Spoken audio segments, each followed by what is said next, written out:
ഇതിനു മുന്നേ ചെയ്തിട്ടുള്ള പല വീഡിയോകളിലും ഞാൻ തൈറോയിഡിനെ പറ്റി പറഞ്ഞിട്ടുണ്ട്. അതായത് തൈറോയിഡുള്ള ആളുകൾക്ക് ഈ പറഞ്ഞ അസുഖങ്ങളൊക്കെ വരാൻ സാധ്യത ഉണ്ട് എന്നുള്ളത്.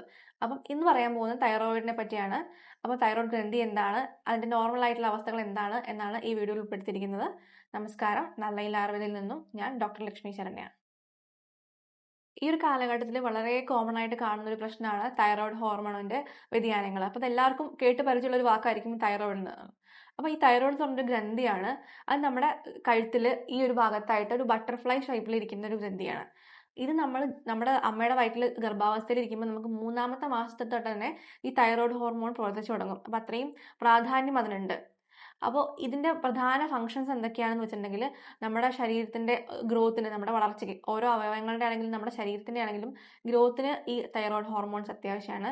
അതേപോലെ നമ്മുടെ മെറ്റബോളിസം, നമ്മുടെ ശരീരത്തിലുള്ള ഡൈജഷൻ, മെറ്റബോളിസത്തിനൊക്കെ ഈ തൈറോയ്ഡ് ഹോർമോൺ വളരെ അത്യാവശ്യമാണ്. അതേപോലെ നമ്മുടെ ശരീര താപനില നിലനിർത്താനായിട്ട് ഇത് ആവശ്യമുണ്ട്. അതേപോലെ ഹാർട്ടിന്റെ പ്രവർത്തനത്തിലും ഈ തൈറോയ്ഡ് ഹോർമോൺ അത്യാവശ്യമാണ്. നമ്മുടെ തൈറോയ്ഡ് ഗ്രന്ഥിയുടെ അടുത്ത് തന്നെ പാരാതൈറോയ്ഡ് എന്ന് പറഞ്ഞ വേറൊരു ഗ്രന്ഥിയുണ്ട്.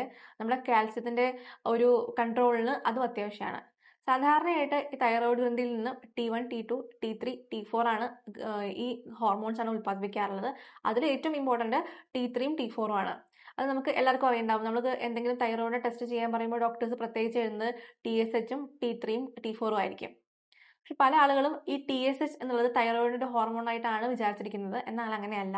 ഇത് തൈറോയിഡ് പ്രവർത്തിക്കാൻ വേണ്ടി പിറ്റ്യൂട്ടറി ഗ്ലാൻഡ് ഉൽപ്പാദിപ്പിക്കുന്ന ഒരു ഹോർമോണാണ് TSH, തൈറോയ്ഡ് സ്റ്റിമുലേറ്റിംഗ് ഹോർമോൺ. അപ്പം അതിന്റെ ഏറ്റക്കുറച്ചിലുകളും ഈ T3യുടെയും T4ന്റെ ഒരു ഏറ്റക്കുറച്ചിലായിട്ട് ഒരു ബന്ധമുണ്ട്. അതെന്തൊക്കെയാണെന്നുള്ളത് വഴിയെ പറയാം.